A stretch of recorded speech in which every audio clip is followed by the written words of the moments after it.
Many of the games that we play can be characterized by a single word.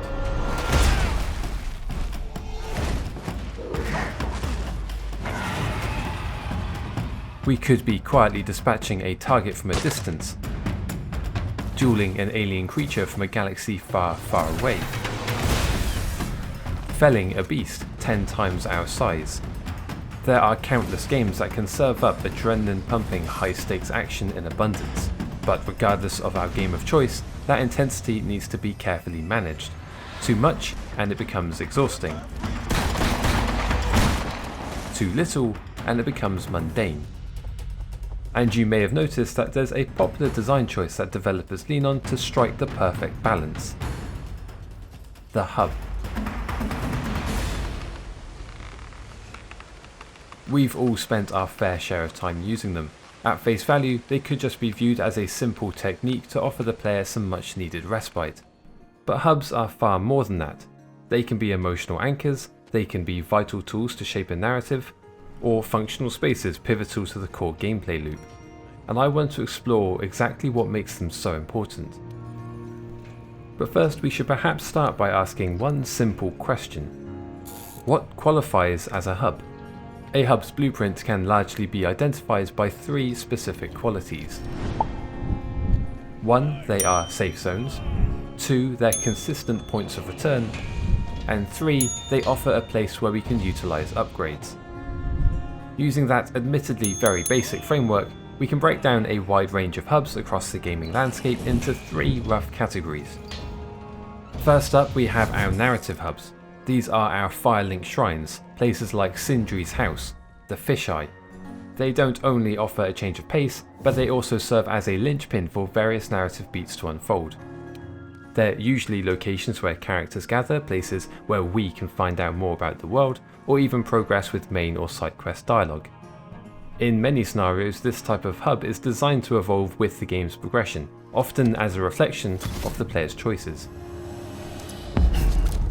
Jedi Survivor's Pyloon Saloon is probably one of the best realised versions of this type of hub in recent years, as it allows the player to gradually build on what already exists by developing various interactive features. The Holotactics minigame and the Roof Garden bring 2 small but very welcome inclusions that offer a nice expansion to the location's atmosphere. It, just like many hubs of a similar ilk, not only works as a safe returning point for the player, but also ties in closely with the main narrative and world design. Next, we've got our functional hubs. These hubs are tightly woven into the core gameplay. Contrary to how it may initially appear, this isn't us pausing the action, we're just engaging with another crucial layer of it. Everything directly feeds back into the wider experience. The Monster Hunter series is well known for harnessing grindy gameplay, but instead of this style being cause for condemnation, its gameplay is widely celebrated for flipping the script and making the grindfest one of its most defining and enjoyable features. We can sell, meld, cook, and of course craft with the materials that we've gathered, each one lending itself towards building our character's strengths. Now, Monster Hunter is probably the gold standard for how these functional hubs are executed, but we can find this type of design across a breadth of other titles. In Dragon's Dogma, and of course its sequel, we utilise each of the respective cities as regular points of return to better prepare ourselves for future expeditions. And for something a little different, we have the likes of Hard Space Shipbreaker. There is, in all honesty, very little interactivity with the hub itself, but the Poke Cabin perfectly accommodates its core function, and that's to give us access to a terminal to upgrade our gear. And finally, we have player-created hubs. This one largely speaks for itself and is most commonly found in survival sandboxes. Think Minecraft, Starbound, Enshrouded.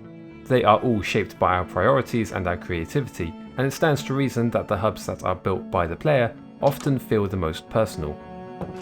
It's certainly not uncommon for us to design and then redesign each aspect of the self-made hub 3 times over, distracting us from what is meant to be our primary objective.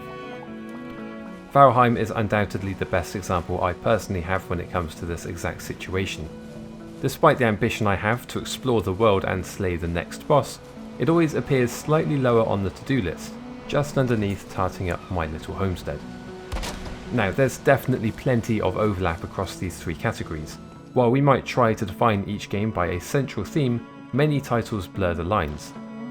A functional hub can easily double as a narrative one, think Bloodborne for instance. Just like a player-created hub is usually built with functionality in mind. These cross-sections reveal just how fluid the concept of a hub can be, often being shaped to serve multiple purposes at once.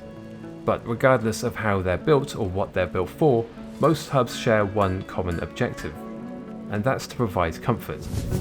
The comforts can manifest in various forms: safety, familiarity, routine, rest.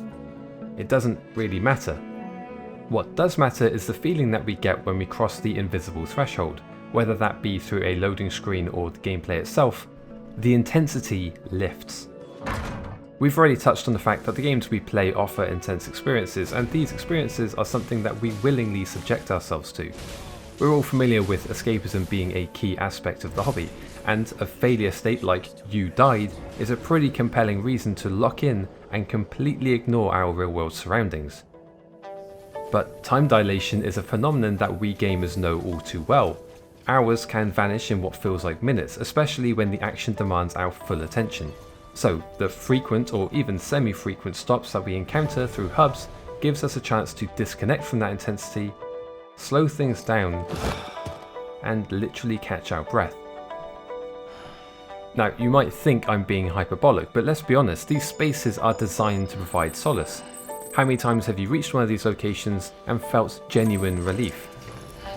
Have you ever returned to one of these hubs only to find yourself taking a literal physical breath? And that's a really interesting point. That relief, that opportunity to breathe, isn't just ours. It belongs to our character too.